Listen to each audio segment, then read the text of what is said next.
ஏபிசிஐடி மொபைல்லே எப்படி கிரியேட் பண்ணுறதுன்னு வாங்க பார்க்கலாம். ஃபஸ்ட்டு வந்து பார்த்தீங்கன்னா, கூகுளில் abc.gov.in டைப் பண்ணிவிட்டு அதை கிளிக் பண்ணிக்கோங்க. கிளிக் பண்ண உடனே நம்மளுக்கு வந்து இந்த மாதிரி பேஜ் ஓப்பன் ஆகும். பேஜ் ஓப்பன் உடனே மேலே லாகின் இருக்கு பாருங்க, அதை கிளிக் பண்ணுங்க. அதை கிளிக் பண்ண உடனே நம்மளுக்கு இந்த மாதிரி 2 ஆப்ஷன் வரும். ஒன்று ஸ்டூடெண்ட்டு, இன்னொன்று அவார்டிங் இன்ஸ்டியூட். ஃபர்ஸ்ட் ஆப்ஷன் ஸ்டூடெண்ட்டை கிளிக் பண்ணிக்கோங்க. ஸ்டூடெண்ட்டை கிளிக் பண்ண உடனே நம்மளுக்கு என்ன வரும்னா இந்த மாதிரி பேஜ் வரும். இந்த மாதிரி பேஜ் வந்த உடனே நம்ம மொபைல் நம்பர், பின் நம்பர் நம்ம கிரியேட் பண்ணல. அதனால கீழே வாங்க, நியூ யூசர் சைன் அப்னு இருக்கு. புதுசாக கிரியேட் பண்ணணும். அதனால அதை கிளிக் பண்ணிக்கோங்க.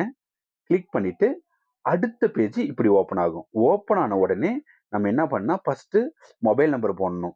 மொபைல் நம்பர் எது போடணும்னா, நம்ம ஆதார் நம்பர் லிங்க் பண்ணியிருப்போங்க இல்லையா, அந்த மொபைல் நம்பர் போடுங்க. அந்த மொபைல் நம்பர் போட்டுன்னு ஜென்ரேட் ஓடிபி கொடுத்த உடனே நம்மளுக்கு என்ன ஆகுனா, ஓடிபி மொபைலுக்கு வரும். அதை அதில் என்டர் பண்ணுங்க. பாரு, இந்த மாதிரி என்ன பண்ணலான்னா, இந்த மாதிரி என்டர் பண்ணுங்க. என்டர் பண்ண உடனே நம்மளுக்கு வெரிஃபை ஓடிபி கொடுத்துருங்க. வெரிஃபை ஓடிபி கொடுத்த உடனே கீழே வந்து பார்த்தீங்கன்னா செலக்ட் ஐடென்டிட்டி டைப் இருக்கு. அது கொடுத்த உடனே நம்மளுக்கு ஆதார்னு கிளிக் பண்ணிக்காங்க. அது கீழே ஃபுல் நேம், அது உங்களோட நேம் வந்து 12th மார்க் ஷீட்டில் இல்லைன்னா ஆதாரில் எப்படி இருக்குதோ அந்த மாதிரி நேம் போட்டுக்காங்க, ஃபுல் நேமு.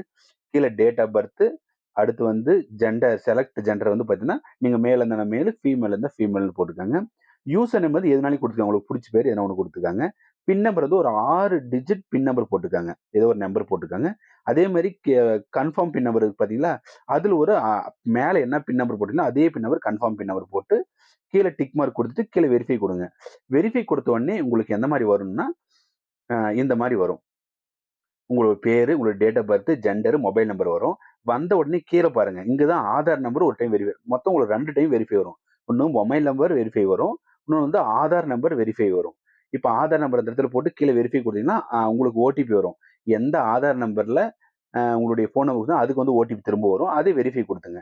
வெரிஃபை கொடுத்த உடனே உங்களுக்கு எப்படி வரும்னா பேஜ் அடுத்து இப்படி வரும். இப்படி வந்த உடனே ஃபர்ஸ்ட் என்ன கேட்குதுன்னா ஐடென்டிட்டி டைப் அப்படின்னா, நீங்கள் ரிஜிஸ்டர் நம்பர் கொடுக்குறீங்கன்னா கிளிக் பண்ணீங்கன்னா அது மாதிரி காமிக்கும்.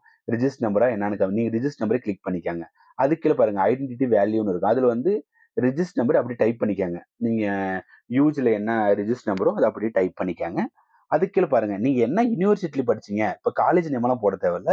என்ன யூனிவர்சிட்டி படிச்சீங்களோ அதை நீங்கள் யூனிவர்சிட்டி நேமை மட்டும் கிளிக் பண்ணி அதிலே வரும், ஆப்ஷன்லாம் வரும். அதில் பெரிய யூனிவர்சிட்டின்னா பெரிய யூனிவர்சிட்டி போட்டுக்காங்க. அது கீழே பாருங்க அட்மிஷன் இயர்னா எப்போ ஜாயின் பண்ணீங்களோ அந்த வருஷம். இப்போ ஃபர்ஸ்ட் இயர் 2020 ஜாயின் பண்ணீங்கன்னா 2020 போட்டுக்காங்க. எந்த இயர் ஜாயின் பண்ணீங்களோ அந்த இயரை போட்டுக்காங்க. கொடுத்து சப்மிட் கொடுங்க. சப்மிட் கொடுத்த உடனே என்ன வரும்னா இந்த மாதிரி பேஜ் வரும். இந்த மாதிரி பேஜ் வந்தோடனே இங்கே தான் என்னது, அந்த ஏபிசி 12 நம்பர் நம்மளுக்கு வந்துடும். இதுதான். அடுத்து வந்து பார்த்தீங்க அப்படின்னா அதனுடைய கார்டோட போட்டோவோட வந்துடும். அந்த ரவுண்ட் பண்ணிக்கிற பார்த்தீங்களா, அதில் 12 டிஜிட் நம்மளுக்கு வந்துடும். இவ்வளோதாங்க. தேங்க்யூ. வீடியோ புரிஞ்சிருந்தா சப்ஸ்கிரைப் பண்ணுங்க, மற்றவங்களுக்கும் ஷேர் பண்ணுங்க. தேங்க்யூ.